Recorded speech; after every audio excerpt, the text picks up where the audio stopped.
Welcome to the Be a Better You podcast, the podcast for women who survived the relationship and are ready to heal from it. I'm your host, Allison K. Dagny. After surviving 20 years of emotional abuse, I found the tools to truly heal, not just cope. Now, every week, I share those same tools with you so you can stop second guessing yourself, break free from the past, and reclaim your life. Because this is where coping ends and real healing begins. Now let's get started. Hello, everyone, and welcome back to the Be a Better You podcast. I am your host and subconscious reprogramming expert and emotional abuse recovery mentor. That's a mouthful. Allison K. Dagny. I have a special guest with me today, somebody who I'm going to call my new friend, which I'm super excited about. But I want to let you introduce yourself to my audience. Tell them who you are, your name, and who you serve. Yes. Well, hello, everyone. It is your girlfriend, Dr. K. That's what I go by these days as the founder of Girlfriendism International. But I am also known as Dr. Kanuma Simmons, and I wear many, many hats. First, as an entrepreneur, because that is certainly my passion. I am the CEO of Girlfriendism International, which is a global love and liberation movement for women. And of course, people hear that and they say, that sounds great, but still, what is that? Well, so happy that I'm imagining that you're asking. So, we are focused on holistic wellness, particularly for entrepreneurs, creatives, and advocates. So, for entrepreneurs, we help women to build their businesses, trusting their intuition and that inner voice. For advocates, we help them to trust their light and what they're creating in the world. And for advocates, we help them to find their own voice so that they can continue to advocate for others. And we do this through embodied ways of wellness. So, movement and dance, of course, coaching. We have an online community and we love, love, love to travel. So, that is a little bit about me and girlfriendism in a nutshell. I'm also a boy mom of two. So that is, yeah, I need a support group for that. So if anyone knows, let me know. But it's definitely a joy. And I'm also a wife and a daughter. And I'm currently in St. Croix, U.S. Virgin Islands. So if you hear any roosters in the background, well, we'll just welcome them to the podcast. I love that. Thank you so much for sharing about who you are and who you serve. And I think this is going to be a really great episode for my listeners. Yeah. And the reason why, when we first chatted about this prior to talking about the podcast collaboration, was this idea about female friendships and the Mhm. value of that and the importance of that. And Yes. I've never had a guest come on to talk about this. So I'm so Ooh, excited I am because too. my audience, most of the people who are listening Yeah. are recovering from domestic violence, Mm, emotional abuse, narcissistic abuse, toxic yeah. relationships. And a lot of times when we experience those things, our circle of friends starts to diminish, Yes. Yes. right? Did Yeah. you, I know, I mean, maybe you could share a little bit about your personal story. I know for me, Yes.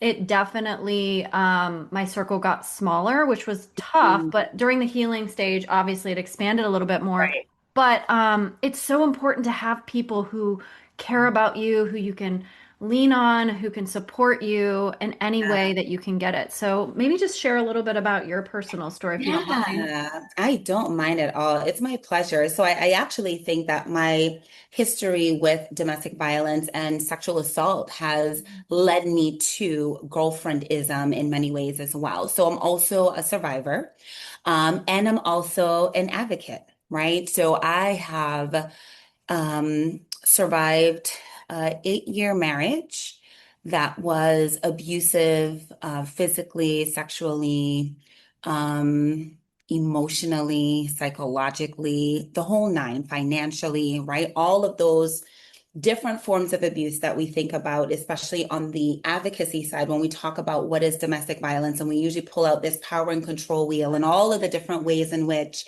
a partner can be abusive to us. Well, I've had experiences with all of that. And what's interesting is that I experienced that while serving as an advocate for a domestic violence and sexual assault agency in the Virgin Islands. And my role wasn't just as an advocate, and I shouldn't say just as an advocate because the role of an advocate is so critical, but I was also in the forefront. So I wasn't behind the scenes. I was the executive director of this organization that is leading the charge for advocacy, education, legislation, training in the Virgin Islands, all the while going back home and experiencing the very same thing that I'm advocating against, right, Mm. in the communities. So it was quite an interesting place to be in, to be at the forefront and providing this space of empowerment and support on the outside, and then not particularly experiencing that on the inside. So that leads me to now fast forward, having this, experience personally, but also knowing so much and understanding so much because of my professional role, right? Understanding the neurobiology of trauma and why women stay in abusive relationships, why women go back on an average of 7 times to an abusive relationship, because I not only studied it, I lived it as well. So then that leads to that piece about, friendships and why I'm so passionate about it, because it is so important for us to, one, recognize the impact that our friendships have on us, and how we elevate and how we grow. But I did an interview with a girlfriend the other day, and one of the things that she said that was so poignant, she said, women who are survivors, don't, or actually women who have not survived domestic violence, they don't die just because of their partners. They die because other women leave them Oh, while they're experiencing domestic violence. And I did the same thing. I was just like, I never thought about it that way.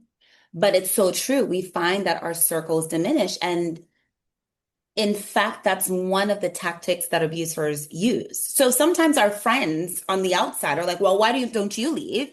Not realizing that the overflow of that power and control is already spilling over to them every time they take a step back. mhm. Because they too are under some indirect control from that abuser, because that's what they want, is to isolate you. And so we see that. And so there's so many dynamics in terms of how do we show up for someone who is experiencing domestic violence? How do we continue to create that safe space? How do we be a friend to someone who's experiencing that? And then also from the other side, being in it and understanding that sometimes it's just so much for people to absorb. They don't understand it.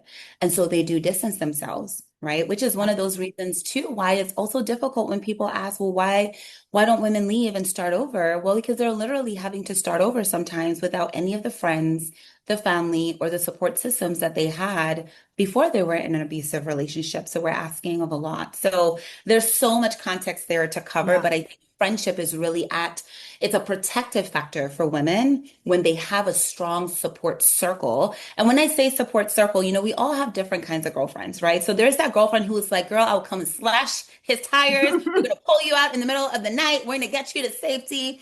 And then there's the girlfriend who's like, if you tell me about this one more time, I just can't do this, Yeah. right? It's too much for them.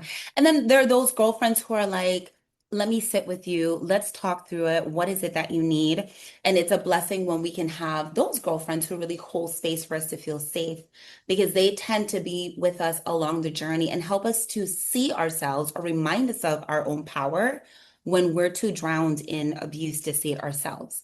And so we really need girlfriends in our space who mirror for us our strength that we may feel like we've lost, to mirror for us the courage, so that when we are ready to take that leap, we are reminded that the courage is within us, to remind us that we do deserve to be loved. Because a lot of times in that space, we don't feel like we deserve love, right? So it's such a complex issue, but that's one Mhm. of the reasons why I am so passionate. And I think I've been able to marry this experience with domestic violence with friendship and girlfriends. And how do we show up as girlfriends? How do we help our girlfriends, not just in the fun girlfriend trip times, Mhm. but in the times that are really difficult? Yeah, that is such an important piece, and I'm so glad we're having this conversation because I remember a Mm. long time ago, someone was asking me or messaging me, I can't remember, about how to help their friend who was in a situation with an abuser. And Yeah. they just didn't know how to show up for Hmm. their friend. And the Right. only thing that the best advice that I could give at the time was like, just don't leave. Just don't Right. leave them. Like, Yeah. that doesn't mean you have to be like, I'm pulling you out of this. It Right. doesn't mean you Right. have to Or have to do intersect anything. and be in the middle of it. Yeah, it was just like if you even if you feel because obviously the abuser was trying to isolate this person, didn't like this friend, was creating Right. all kinds of problems, and so my thing was, just maybe just still be there because at Yeah. some point this friend may reach out to you, may need you. And Yeah. like I've had so many people who have come to me and say, I don't have anybody. I have Mm. absolutely no No friends. I one. have no one to reach Yeah. out to because my abuser literally Yeah. destroyed my relationships with my Relationships. friends. Yeah. Yeah, It's so definitely. sad. And one of the things and you're absolutely right, we don't need, and one of the things that I say to do is just start by believing. So there's actually a campaign founded by a survivor. And so within our nonprofit organization, it's something that we participate in every year because there are people who want to do something, but they just don't know what to do, right? It's kind of like grief and death and loss. Sometimes people just don't know what to say, but they know that they need to do something. And so we usually say, start by believing. First of all, believe your girlfriends when they share to you or share with you that they are being abused or they've experienced sexual assault or something feels off for them or they don't feel safe or something is odd, right? Sometimes people don't understand that, which the other part of believing is sometimes people don't understand when we ask a lot of questions because we're trying to make sense of a situation in our head. When we ask those questions of survivors, sometimes they can be leading into blaming them. Like, well, why would you think that it's like weird? Like, you've been with him for however many years. Well, you've never reacted this way before, right? So, sometimes as a friend, we're trying to get more information, but it's so important for us to be careful about how we're asking for that information. And then what are we asking? Are Mhm. we asking about the situation or are we asking about our friend? So, what I usually say to people is start by believing. If you are leaning in with curiosity, lean in with what do you need? How are you feeling? Because what abusers tend to do is that they create these situations and scenarios through manipulation and coercion that makes women feel like, well, maybe that didn't happen, or they question themselves, or they figure, well, maybe what I'm feeling is not real. They start to minimize, they start to downplay their experience. So then when our girlfriends come, they're like, well, why would you think that? Or why did you do this? Then that's now a second layer of now her questioning, well, maybe I shouldn't feel this way. So then maybe I won't tell her what actually happened last night because maybe that didn't happen. Or maybe I am to blame. So if we do ask questions, for girlfriends to be really mindful of why am I asking? And am I asking a question that's going to help her to lean into her and help me to support her? Right. So I think that's really important because sometimes just by asking a question, we can be implying that somehow something didn't happen or that our girlfriends are at fault. And even though we may not see it that way, because we just want to know the details, but the details of the situation isn't what matters. The details of how our girlfriend is doing, what she needs, that's what matters. And we want to put that focus back on her to help her to process.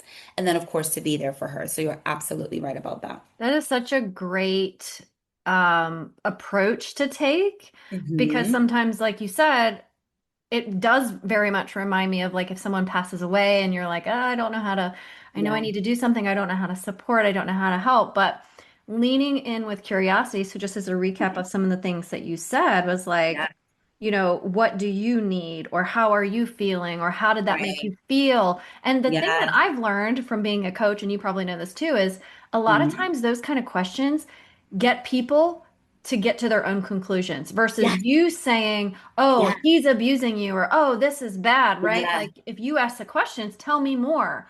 How did Yeah. that make you feel? What are your Absolutely. thoughts, right? Then it Yes. sort of gets the wheels turning for somebody who's in it already because Mhm. they know better than anyone what's happening. Right. Right. And then it actually gives them, it does multiple things, right? It actually gives our girlfriends an opportunity to process, like you said, because what I love about girlfriends, and we spoke about this when we got together before, is that girlfriends are the family that we choose. It's supposed to be an already empowered space, right? So with all of our relationships, whether it's our parents, whether it's a spouse, whether it's children, there is some level of obligation that we tend to feel because of that person's role in our life.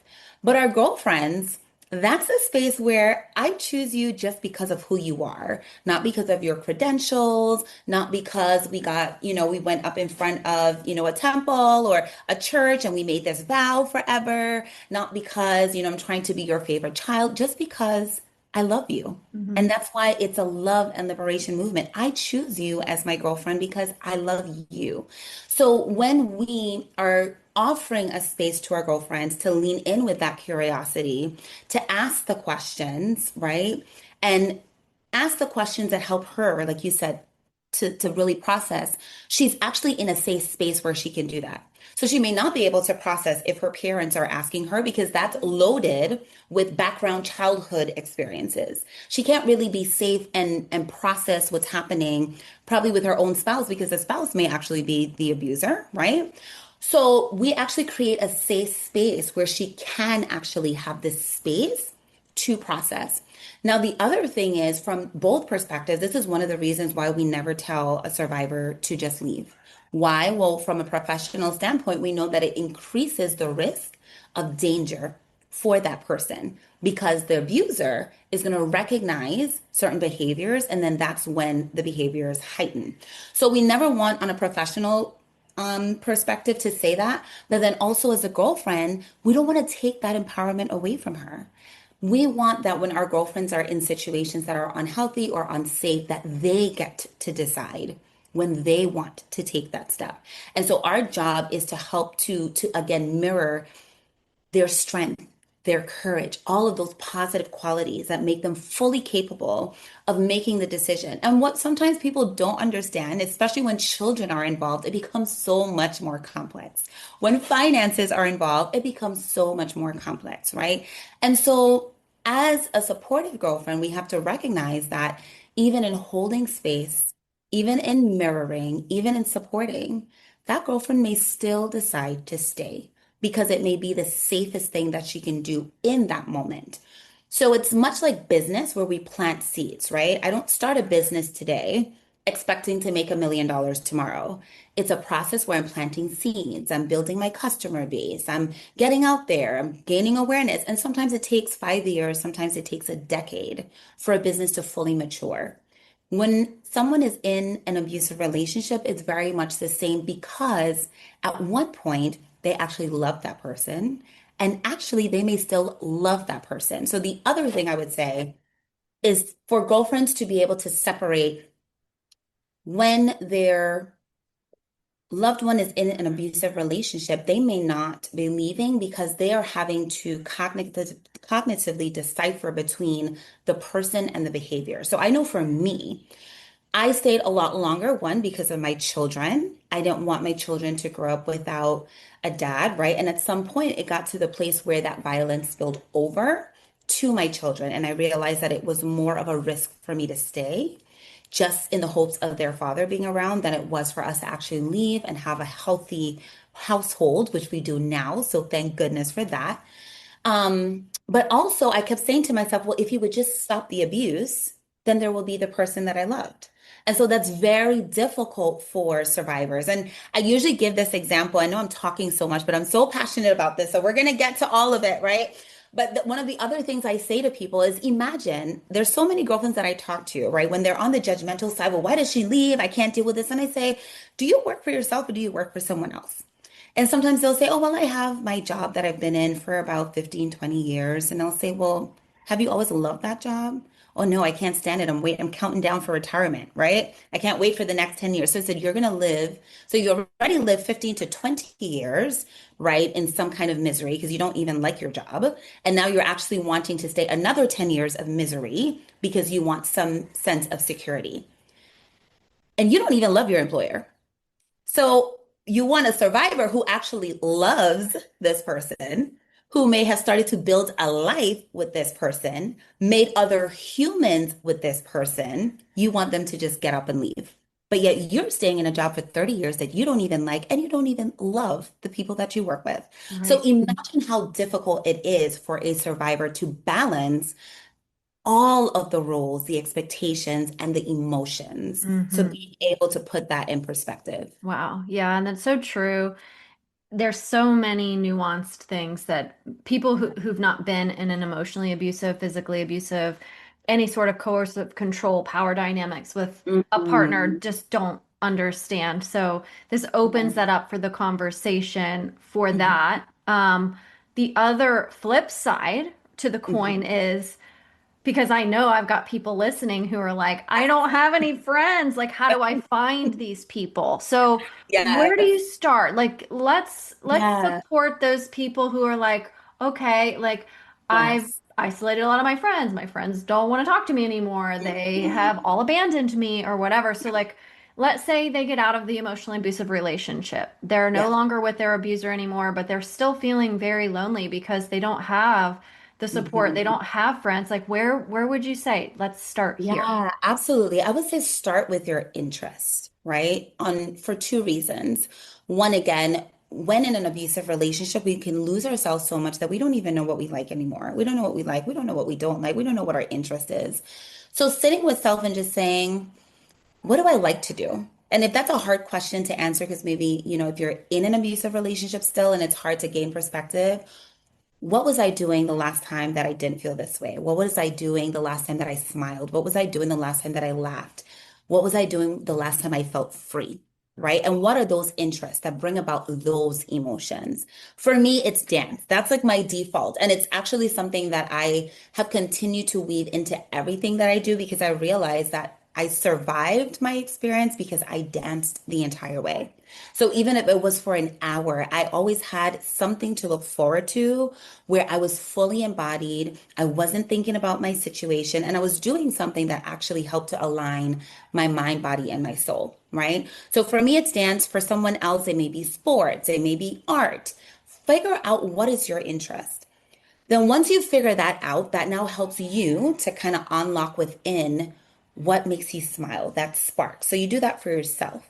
But then when it comes to the friendships, now you can say, okay, well, I like to dance. So where do people dance in my community? Where can I connect with other people who have that similar interest, right? Is there a social dancing club that I can go to? Is there an online class that I can take that doesn't require me to leave from home? Once you know what your interests are, then you can start to build community around those interests, right? Because not every community is for everyone. You want the communities that are aligned with you and that people can really see you. And so if you can start with that, then you can get to the place where you can seek out community that reflects the things that bring you joy. Now, for some people, that can also be difficult if there are restrictions around transportation, finances. Will my abuser ask me where I'm going? Will that upset them because now I'm doing something I enjoy? And we know that's going to make them upset, especially if they're narcissistic. That's where there are a lot of virtual communities out there. And then there's also telehealth, what we call telehealth. So a lot of crisis agencies are offering the option to do telehealth sessions. So whenever that abuser may leave the household, or if you've left that situation and you're now discovering maybe a new place, you can meet with someone via telehealth to kind of work through what are those interests, because sometimes that's difficult to answer, and to connect you with community resources where you can continue to engage in that. A lot of the domestic violence programs, so even like with my nonprofit, we host dance classes because we understand that it's both healing and it's a way to connect with other women, right? So that is, I would say the first thing is, what do you enjoy doing, right? That's part of getting to know who am I now in this chapter of my life, and where are the other people who are doing what I want to do. So then you connect with the like-minded people. And from there, you start to build connection. And then once you build connection, you start to build friendships. Yeah, that's so important to start with the things that, And I think you said it really well, going back to when you were feeling joy or when you were happy or you were Yes. smiling doing something, because sometimes we either like invest our whole lives into our abusers and what their interests are, Yeah. what they like, and then we're like, I don't know what I What I like. like. Right. And Right. so it feels, Exactly. now I think also, I mean, I would say trying things Yes. could be helpful too, like Yeah. communities, like your local community extension centers, libraries, like they put on like gardening things. They do all kinds of different Right. like free or very Yes. minimal cost sewing classes or Yeah. cooking. Like there's things. So maybe So you're many just like, options. yeah, you're like, I don't know, but Mhm. okay, maybe give it a try. Right. Right. And even if it's something that you don't like, again, if the goal is to connect with other people and start meeting friends, then that's the goal. Who Yeah, cares if you don't really like the thing? You're going to have fun just experiencing something new, right. challenging yourself, right? It's more about the exercise sometimes than the activity. So you can lead with the activity and then find the connection, or you lead with the connection, go to any activity, but the focus is I'm doing something different. I'm Yeah. doing something for myself. I'm doing something so I can start connecting with other people. So you can decide what you want to lead with. So absolutely, that's so Okay. true. Now, I have my own thoughts on this based on the Yeah. work that I do with subconscious programming. But the question I want to ask you Mhm. is, because we're talking about this and we feel really good about it and we're Yes. excited, but some women might be like, but what if they don't like me? Or Oh my what God, if I'm they so don't happy you accept mentioned me? that. Or what if they don't want to be my friend? Because our self-esteem is like tanked a lot Yes, of times. yes, yes. And that's, first let's just normalize it. Making friends on the playground when we're young isn't always the easiest thing. And the adult playground isn't much easier either, right? So just because we're adults and we tend to have a little bit more independence and we kind of have a sense of what we want to do doesn't necessarily make the process of making new friends easier. We're just like grown up people on a different kind of playground, right? So let's just normalize it. Everyone gets a little bit nervous when they're going into a new environment. They don't know what to expect. So normalize it and know that it's okay. Take deep breaths, regulate that nervous system because when we're in abusive relationships, we're in survival mode. And so we don't really live with a regulated nervous system. So one way that we can do that for ourselves is just taking really deep breaths and normalizing what we are experiencing, reminding ourselves that even if we feel alone in our thoughts and in the moment, we're never alone with any thought, with any feeling, because it's part of the human experience. So we can normalize that within ourselves, right? Then the other thing is that we have to think about how do I want to feel? So when we think about, will they like me? Now we're putting that power in an external place. So we have to think back to how do I want to feel? Bring it back to self, right? And it takes time to even recognize that, much less to make the switch. Because again, when we're in abusive relationships, we're constantly thinking about the other person. What's going to make them happy? What time are they going to get home? What time do I need to make sure that everything is set? Because now I'm going to be on eggshells. It's always about the other person. So even the process of how do I want to feel can feel very foreign. It can feel like, oh, I have the audacity to actually think about like me. Well, yes, Mhm. you do have permission to give yourself permission to have the audacity to ask that, right? And so once we start thinking about how do I want to feel, then that helps you to also know whether certain rooms are for you or not, right? And either way, I love this quote by Nelson Mandela that says, I never lose. I either win or I learn. So going into every space with that mindset, even if the people in this space don't respond to me in the most ideal way, I'm winning right now because I'm doing something that I would have never done before. I am winning right now because I'm doing this for me, not for the reaction of the other people in the room, right? So you're already winning just by putting yourself in a situation where you can grow and then you can learn, right? So you're in that room, maybe the feelings are not 100%, but that's normal because remember, we're normalizing, it's normal. So the other people on the other side also feel that way. They're trying to feel it out. Does this person align? Do we connect? And then sometimes you do get into that conversation. So you get into the conversation and again, bring it back to self. How do I feel right now? How does this conversation feel in my body, right? Do I feel anxious? Do I feel like I'm walking on eggshells again? Or do I actually feel lighter? I feel calmer. I feel like I can have this conversation, right? So I think that's the first thing is doing it for self and not for Mm. what the other people in the room are going to think, right? Then also recognizing that our real friendships celebrate our authenticity. So they want us to be our normal, whatever quirky, however we show up, the things that maybe our abuser would have criticized and said, like, why are you like this? Like, imagine for me, I was always called an Amazonian woman. Like, oh, everyone in your family, just these Amazonian women that just want to control everything. And I thought being independent was a good thing. And even that was turned into something that wasn't, right? But when we're in the spaces where we're being accepted, then we know that we can be our authentic self. So use that again as an opportunity to see, am I winning or am I learning? If you're in a space and it doesn't seem like, well, I'm being myself and people aren't really responding, that's okay. We're learning. This just isn't the room for me. So Mhm. let me continue going to the next room. Don't be discouraged by it because that is just part of the human experience. So we have to normalize. We have to bring the focus back to ourselves and trust our intuition because that's something else that's really dimmed when we're in abusive relationships is we're taught you know to second guess what our intuition is saying, what our gut is saying. So now give yourself permission to really trust what you're feeling and just keep going until you find those rooms where you feel completely settled, until you find those rooms where you are celebrated for being you, until you find those rooms where you're no longer walking on eggshells. So bringing it back to self really helps to alleviate the pressure of what does everyone else think. That's such a great way to approach it because a lot of times I think we're so afraid. Like we know we need the community, we need the support, we need the Yeah. friends, but it's like so scary, especially if you've been controlled for so long, you've been isolated for so long, you feel awkward, are people going to judge me? You have these limiting beliefs. And Yes. to normalize it also like because I remember I'll tell you a quick story. When I Yeah. was about 14, my mom moved us from one town to another.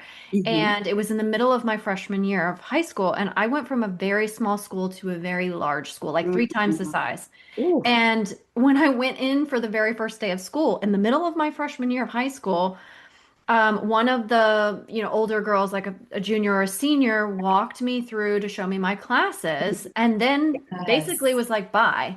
And Oh my so goodness. on my very first day, I had Oh, to walk to my very first class, and the class had already started, right? So yes.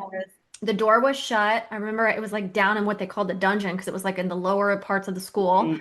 And I had to knock on the door and Oh, interrupt the teacher in the class. And when they so opened the the door, anxiety. yes, and Yeah. everyone turned their head, everyone in the class, like, who's this person? Like, who is this? And And I had so much like anxiety about it. But the yeah. reason I'm telling this story is because I was the new person, right? And all Mhm. these other people knew each other. They were all friends. They Yes. all had this like camaraderie or community about them. Yeah. But there were so many people who were nice and kind and Yes. welcoming. And I Yes. think sometimes we forget that other people have been the new person before. Other people Right. don't want you to feel excluded, right? And Yes. if they Yeah. are, not nice or they aren't welcoming, then you Yeah. can pivot, right? Like you said, Right. you don't have these might not be your people. The purpose or the reason that I feel like that's important to note too is because sometimes, like you said, when you said put the focus back on yourself, because Yes. we're so worried about other people and what they're going to think and Yes. are they going to judge us? And it's like, Yeah. I'm here to have fun. I'm here to Yes. experience something. Yeah. And that story that I told is evidence for me, Hmm. right? Like Yeah. it's evidence for me that I can put myself in an uncomfortable situation and be Yes. okay. So sometimes we Absolutely. have to look at evidence too. Like when did you have to come Right. into a job for the first time? Yeah.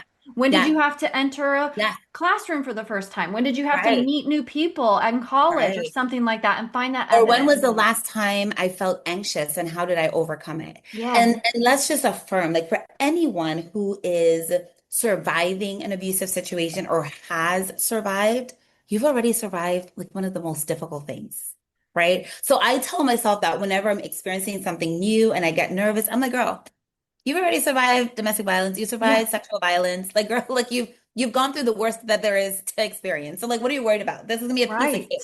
So reminding yourself of your strength and how much you have already overcome, like you got this. You know Yes. what I mean? You got Yeah. and, to your point, it is so important that we affirm ourselves and that we celebrate even the smallest things. Whatever seems so small to us, we have to celebrate that because it does take cognitively 10 positive things to overrule or overshadow one negative thing. Hmm. So, in abusive relationships, because we're constantly hearing the negative, feeling the negative, right? That becomes the thing that's reinforced. So, we have to be very intentional as we're trying to get through it. Even if you're in an abusive situation, still affirm yourself. I've kept myself alive. I am learning new ways. Even if you're still in it, you can still affirm yourself, still celebrate the little wins. Because every time we do that, we're training our brain to now seek the positive in every situation. So even when we're anxious, now we can reduce those levels of anxiety. We can increase our courage and our confidence because now we have trained ourselves to look for the good. So now when we enter that room of people that we don't know, where we may have recognize maybe the one or two faces out of maybe say 30 to 50 people that was weird. Now we're actually seeing the 48 faces that are like, hey, there's a new person. Let me open the door for you. Oh, do you need a seat? Now you start to see that more than the negative. So we can Yeah. do that even with ourselves, right? So Yeah, that's such an important piece that too. is. Yeah. So, okay, so this made me think of another question, and I Yeah. want to see what your thoughts are on this. Hmm. I know that at least the experience I've seen with clients is that a lot of times when we have been abused or we have trauma, we Yes. have these wounds that haven't been healed. And if we Mm. don't work on boundaries or we don't work Yes. on our self-worth, like different things like that, and then Yeah. we enter into new friendships, relationships, or whatever that is, Yeah. sometimes those same kinds of people will Yes. show up, like maybe Yes. narcissistic women, maybe people Yes. who aren't the best for us. And then Yes. because we want the friendship or whatever, then we Right. We overlook it. attach to that. So, how do Hmm. you identify, right? Because, like, Yeah. obviously, we hope that the people listening are working on their healing and all of that. Yeah. But, like, how do you identify Yeah. healthy Yeah. relationships with women, right? So that you're not Yeah. just being like, be my friend, because I'm lonely, like, we want to make Right. sure they're quality people out there, too. Yes.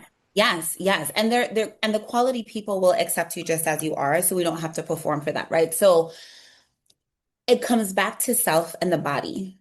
How do I feel? Because sometimes we may not have evidence of why this person isn't the ideal friend, but our body is saying something is off. Like I'm not comfortable. I find myself dimming my light, meaning like I want to say something, but I'm not saying it. I'm reserving it. Or I find myself saying yes when I really want to say no, right? Or sometimes our body even serves as a pendulum, right? Where we meet somebody, we're engaging with somebody, and our body is pulling us back and we're off balance because our body is saying, I don't respond. We're not responding to this person. So having that appreciation for the wisdom within our body and our intuition, that's one of our superpowers as women. And that's why it's such a sin when abusers, suppress that because then that's where we become disconnected from ourselves. Just seeing how we feel and trusting that because we may not always have sometimes the physical evidence like, well, the person didn't say I was stupid or that I'm not pretty or they didn't hit me or they didn't do anything, but my body, every time I'm around this person, is putting up all kinds of red flags. Sometimes we tend to overlook that because we come up in a world that's very academic. It's very much what you see and what you learn and what you can justify with a physical evidence, Mhm. not so much of what I would consider like the spiritual evidence, but that may just be like intuition and how you feel, however you define that, leaning into that, right? So then we can check in with ourselves. So if we are feeling that sense of something is odd, being able to take a moment to like process, like, why, what feels odd about this? Like, why am I having this reaction? Oh, okay. Maybe it was something that was said or something that was done. Is that factual? Because sometimes now it's not second guessing ourselves, but we need to be able to look at the situation from, is this now a trauma response? Am I having a trauma response, right? Where did that come from? And is it something that the person actually did or said, or was it something that reminded me of something that my partner did or said? Because I see and this is where that work with self is so important and why coaches and the work that you do and the work that I do is so important because it takes time to really peel the layers to be able to decipher, right? And to trust ourselves in, okay, my body is saying this thing, and so I'm not going to move forward or move too quickly. I'm going to just slow down, right? It doesn't mean that you can't be friends with that person, but let me slow down because I find myself over explaining. I find myself wanting that acceptance. I feel a bit anxious. I feel like I may be judged. These are all red flags Mm-hmm. before even becoming committed. And we know them so well because we have been abused. So we're actually experts now at what is and isn't for us. So we can use our experience having gone through an abusive situation to actually have better friendships. Because what we want to feel like when we are in a place that's safe, especially with other women, is that they celebrate us. They compliment us. Girl, you look great. Oh my God, I love that. Do a twirl for me. Yes, I love that. Right? Oh my God, that's amazing. When is your next event? Let me calendar that in because I want to be the first one that's there. Right? Or, oh, I know somebody who's really good at this. Let me connect you with them. It's celebratory in nature. You feel calm, you feel relaxed. So it's really one being able to be so connected with self that we can decipher what's a trauma response and what is actually happening in the scenario, right? Because sometimes we may respond to something and we sit back and we're like, that person actually didn't say that I am stupid. I felt stupid in that moment. And so now I've created this narrative about this other person and this relationship based on something I felt, but something that wasn't actually factual, right? But also not second guessing that right when we may not have the evidence, but our body is screaming, still trust it because Yes. our body already knows what it's like to be in survival mode. And we Yeah. don't want to put ourselves in that situation again. So now we have the ability to say, I'm going to actually just slow it down with this Mm-hmm. person Mm-hmm. until I feel comfortable or until I assess what's happening. And then definitely recognizing what we don't want, but what we do want, which Yeah. is to feel celebrated, which is to feel affirmed, which is to feel supported, which is to be able to show up as our full selves and not have to question. So that's how we know that we're in the right space and we're forming those relationships. But again, it all comes back to self. How do we know what is the right friendship? How do I feel? How do I Yeah. know, how do I know how to like respond when I'm going into a room where people don't know me? It's not them. How do I feel about myself going into the room, right? Yeah. So Yeah. it That all comes back to It's self. so interesting because I've had a client I remember telling me she was in an emotionally abusive relationship. Her parents were abusive, all of this, and Mhm. she moved and made new friends where she lived. But as she was healing, she started realizing that some of these friends were just like her mother, or were like her Yes. ex, or were being Yes. really pushy or telling her what she should do. Yeah. And it was the same thing as what you were talking about. Yeah. Now, Yeah. the problem for Yeah. her was she'd already built these friendships without really having that realization until Mhm. later. And so Yeah. then she had to start setting boundaries, deciding how she was going to handle it, and it changed the Yeah. dynamic of the friendship a little bit. But Yes. there's always room for that. And if somebody's not Yes. willing to respect a boundary, or if they get Right. defensive, or they don't want to have a conversation with Right. you, or they make you, like feel like that you're a burden or whatever just for Right. bringing it to them, right? That Right. gives you information about who It that is. person It is. is. Yeah. It's information for ourselves and about the situation, right? And so I love that you brought that back up for me too, because I was gonna say sometimes that going back 7 times to an abuser, it may not be the same abuser. It can be the same kind of relationship. Right. And so, but that's where it comes back to we have to do our work to figure out, okay, what am I attracted to, perhaps in this kind of behavior? What makes me lean into this? So I'll use myself as an example, right? Because one thing I always want to decipher for people is that you are never to blame for an abuser's behavior, ever. That's their choice, right? And where we can now find that empowerment to shift our experience is to figure out what are our expectations for ourselves, right? How do I want to feel? What kind of life do I want to live? And if this behavior is not aligned with that, I'm allowed to shift, right? So when I say, what is it that we're attracted to, or what can we be doing, or what energy can we be giving that may be attracting that? That is not to say that we're deserving of that or the person abused us because of who we are. That's never the case. They made that decision, right? But it is an opportunity for us to say, what behaviors or characteristics could I maybe be mistaking for something that's supposed to be positive, but it's actually being manipulated, right? Because abusers are manipulative. So in my situation, I thought that criticizing people around me was like, he's just being protective. Like he has my best interest at heart. And so he sees some qualities about this girlfriend as he doesn't like. So I should really separate myself. Or it was, well, why do you want to be so like independent and do all these things? You should let me just take care of you.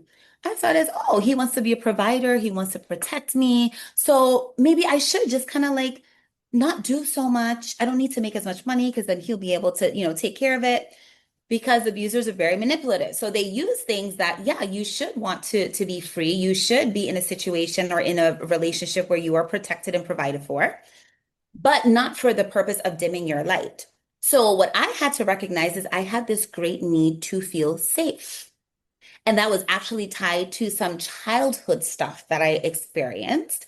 And so I kept leaning into people who were able to give this facade of being protective, but it wasn't protective, it was controlling. Mhm. But I had to do that work in myself to say, like, why am I attracting these people who kind of want to speak for me as if I don't have a voice for myself, who want to make decisions for me, even though I would make a different decision? I had to do that work and figure out what was I attracted to in them and what was really happening. So again, it comes back to ourselves, right? Mhm. Doing that work. Because if we don't really sit and evaluate what is the pattern here on my end, because that's the only thing I can control, right? These people who are abusive, they have to do their own work and their own healing. God bless them. But we also have to do our own work and our own healing to see what is a pattern that I want to disrupt, right? And then trusting again in our body to say, okay, we got it right this time. Mhm. Because if we're still finding that circle of friends who are just kind of controlling everything that we're doing and they're showing these similar behaviors as what we experienced in childhood and so forth, then it's something that it's a deep desire within us. There's something that even though it's an unhealthy relationship, there's something that it's filling. There's a void that it's filling, but not in a healthy way. So we Mhm. want to identify that so now we can fill that in a healthy way. Right. Yeah. And often I think sometimes what is familiar that Yes. hasn't been healed Yes. feels more comfortable Right. than what is unfamiliar to Yeah. people. And it doesn't require as much work because Right. healing is like, it's not like a glamorous, oh, I'm healing and Mm-mm. I'm going to my retreat and I'm in my divine feminine soft life. No, it's like, oh my God, I can't believe this. What's happening? Like, it's like a whirlwind. It's like Yeah. shedding all of the narratives from a previous version of yourself as you are emerging into this new version of self. So it requires work. So sometimes we do default because it's like, man, this is just too hard. When this guy calls me for the 11th time, man, I can't keep declining. He's going to show up to my house next. Let me just answer the call and be Hmm. done with it because I'm exhausted. And that's another thing. Abusers know when victims are exhausted and they tap into that. They come in Hmm. those vulnerable moments because it does take strength. It does take rest. It does take energy to heal, to walk away, to reinvent yourself. It takes work and it takes space and it takes time. And so sometimes if you're just exhausted, you will find that you will just default Yep. what is familiar. Oh, yeah, absolutely. It's one of those things where I can even remember being, you know, up till 3 o'clock in the morning having arguments because I think truly it was a tactic to exhaust me Yes. so that I Yes. could just do what he wanted me to do. Yes. So if Yes. I was just fully, worn down, then I would. And I also think that happens a lot post separation too, Yeah. with court battles and Oh my goodness. smear campaigns. Like it's meant to Yes, break you exhaust you, to down. break you Yeah. down. Yep, Hmm. absolutely. Absolutely. 'Cause So yeah. even when I got my divorce, I mean, the court battles and child custody, and if I want Hmm. to travel, having to get permission, like all of it created opportunities to try to regain and restart that cycle. And it's Hmm. exhausting. So even when Yeah. you leave the relationship, it doesn't always end, which is why that continuous work, Yeah. sometimes you can be on a healing journey for a decade, depending on the situation or more, right? Yeah. And we're always healing because Yeah. we've experienced it. We can't Right. undo what we've experienced, right? So Right. now it's embedded in different parts of our body, and unless we're intentional about finding ways to release and to just recognize it when it shows up, it's part of our experience. So you Yeah. can't erase it. Like it's you can't unsee it and on experience it. So Hmm. it becomes a part of us. It's how do we transform that now so that it becomes a better part of who we are in this next chapter and the direction that we're going into in the next chapter. Yeah. And what a better way to help you get out of that and rest and relax and have fun if you have people in your Yes. corner. Yes, girlfriends who one have experienced the same and they're on this healing journey together, so you don't have to over-explain yourself, right? Like I find that a lot of my girlfriends have had that experience. And so now we are in a place where we can celebrate what we've overcome. When we feel like we're falling back, we don't have to over-explain that like I was just triggered by something and I'm having a moment because they just get it. So finding your tribe, like I said, it's so important that you have people who accept you fully as you are, and that happens when you fully accept who you are. Because you can say, listen, I've experienced domestic violence and sexual violence. If that makes you uncomfortable, like then this just may not work out, right? Yep. Sometimes I am triggered. Sometimes I may have like a roller coaster of emotions. I'm working through it. And that's not the only thing that I'm defined by, because I'm also like this really amazing person and pretty badass, and I have superpowers now. And because I've tapped into it, like, be careful, Yeah. right? So it's like a combination of all of those things. But we have girlfriends who are compassionate, who are kind. And actually, when we talk about, taking the Girlfriendism Global Pledge, we've actually defined what does it mean to be a girlfriend. That could be a whole podcast by itself, right? But from our perspective, it is women who create safe spaces. How do you create a safe space? You accept people for who they are. We don't try to change them. How do you create love and liberation in a space? You open your heart to be kind, to be compassionate, to listen, to hear, to understand, not to respond, Mhm. right? To find the gifts, to train yourself in your brain to find the gifts in everyone. And that's something that I want everyone who has experienced any form of abuse to recognize is that you have gifts. You have gifts to offer the world. So even if we use that example of walking into the room and will they like me? If we just shift that and reframe to, I have so much to offer this room.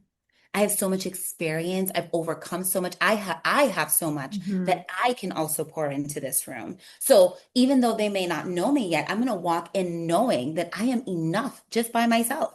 No Yeah. matter how they respond to me, whether they accept me or not, I am a gift and I have gifts to offer, right? So when we are surrounded by women who amplify those gifts, who create a space where we can share them, we can be honest with each other, when we can rest, where we can laugh, where we can find joy, you cannot help but to thrive from that place. Yeah, that's amazing. I love that shift.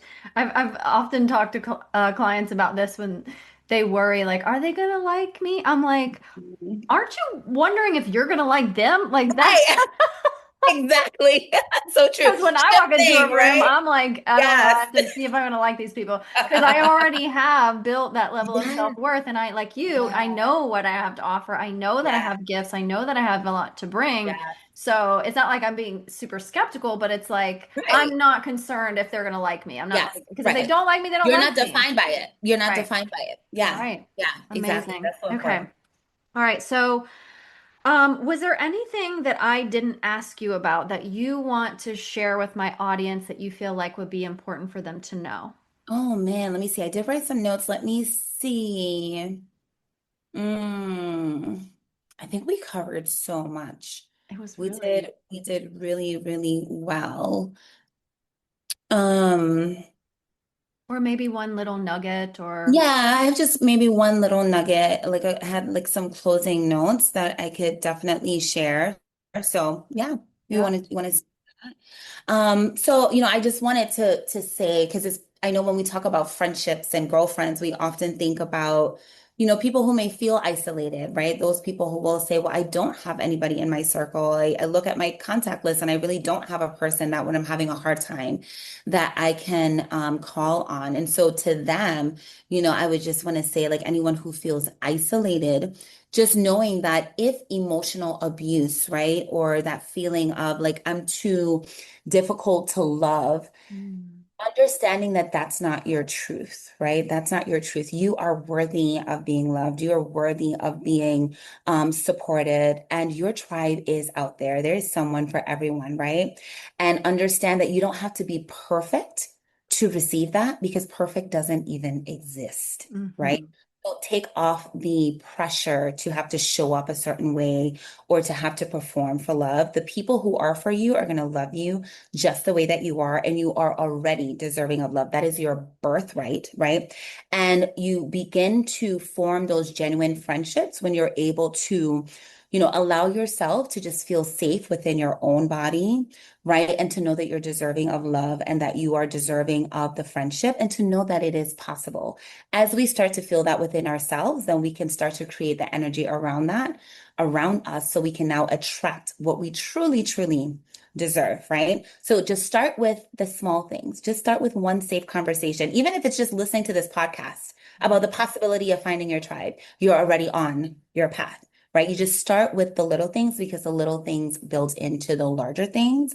Just find maybe that one person who may not even be a BFF, but it's one person that you can feel safe with. You start with that, right? You start with one moment of connection, right? Because I have girlfriends that I don't check in with every day. We may see each other once a year, and when we do, it's all love. That's still something to celebrate, right? So sometimes just one genuine girlfriend, starting with yourself, be a girlfriend to yourself first. Talk yourself up, affirm yourself of all the things that you deserve. And sometimes just starting with that and reminding you who you were before the abuse and who you're emerging to even beyond that, right? That is what's going to help you to become who you're supposed to be and help to connect you with those girlfriends who want to love you just as you are. That's beautiful. Thank you so much for sharing that. Okay, so I do want you to, at the end here, share with everyone like where they can connect with you and all that. But before we do that, because I always surprise my guests with a question, this question is about you personally. I always ask every guest to share something that not a lot of people know about you. So people like your close friends, your family, like they know about you. It could be a hobby, a fear, a quirk. It could be anything interesting about you that like the Yeah. wider audience doesn't know. Oh my God. So I would say I have a fear of flying. Really? But you travel. And that's exactly what people say. They're like, no. And so I usually don't, people just assume that, oh my God, she loves to be on a plane, she travels internationally. I love the destination, the process of getting there. Yeah. I literally have to start talking myself down like a day before anytime I travel. I usually have to remind myself of like those 10 positive things to outrule the one negative Hmm. because I tend to go to a space of like all the bad things that could possibly happen in the air Hmm. know how to fly a plane, and I hope that the pilot isn't having like a mental health breakdown on that day, and hopefully like lightning doesn't strike the plane. Like, I go through all of this, I get it out, and then I'm like, okay, all is well. The statistics show that there's like a 1% chance. Look at the evidence, you've been to so many places before and everything has been fine. It's going to be okay. You can rest and you're going to wake up. I have to go through this every single time. Time. A 20-minute flight or a 20-hour flight. And I have to like it takes a lot Yeah. That is. plane and actually just breathe and let Uh-huh. go. And Uh-huh. it really kind of signifies just even everything that we've spoken about, like just Hmm. the nature of life. Sometimes you just have to breathe and let go, trust the process, and trust that people got you. Because when you go Yeah. on a plane, it really is just up to that pilot to Hmm. get you.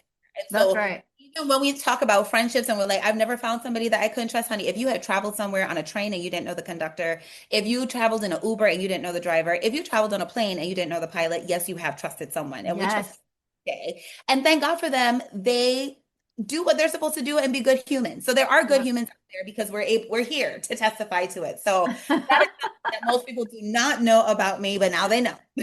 That's really funny. I would do the same things. I wouldn't say I have a fear of it, but like it does give me a little bit of anxiety, but more um now what I do is I envision the like the smooth flight, the landing, the getting off the plane, the getting my bag, getting to the destination. Like I envision that part instead of the catastrophes. Right. Because otherwise I'll be like a Which nervous is wreck. 9% of the time, not the 1%. Exactly. Exactly. All right. So tell everyone where they can connect with you, what you've got going on, and if they, and I'm going to obviously put everything in the show notes, but just from your own perspective, what you'd like to share. Yeah, absolutely. So, folks can definitely check us out, learn more about us, all of our events, both virtual and in person, at girlfriendism.com. That is where we, spell out all of our services. So, our Girlfriendism global community, we're on a mission to connect 1 million girlfriends across the globe by 2030. So, that is an audacious goal. And we're doing that starting with our online community. So, no matter where you are, where you're tuning in from, there is a virtual community of girlfriends. So to answer that question, where can I start? You can start there. Yeah. Take the Girlfriendism Global Pledge, start to embody what it means to be a girlfriend, and start meeting other girlfriends who have taken that pledge to create safe spaces for you and other women around the globe. And then you'll also be able to find all of our events, from virtual dance classes, so you can start to embody liberation, to our annual retreats. So we have a retreat in the Virgin Islands next week, but then we are going to be counting down to announcing where we go in 2027. So maybe you'll join us wherever we're going in the world in 2027. Oh And my gosh. please subscribe there and get our weekly newsletters as well to keep posted on everything. Amazing. It's such amazing and wonderful, admirable work that you're doing. And I'm so honored to know you. And I'm so honored to have you on my podcast and share you with other people. So please go out and find Dr. K.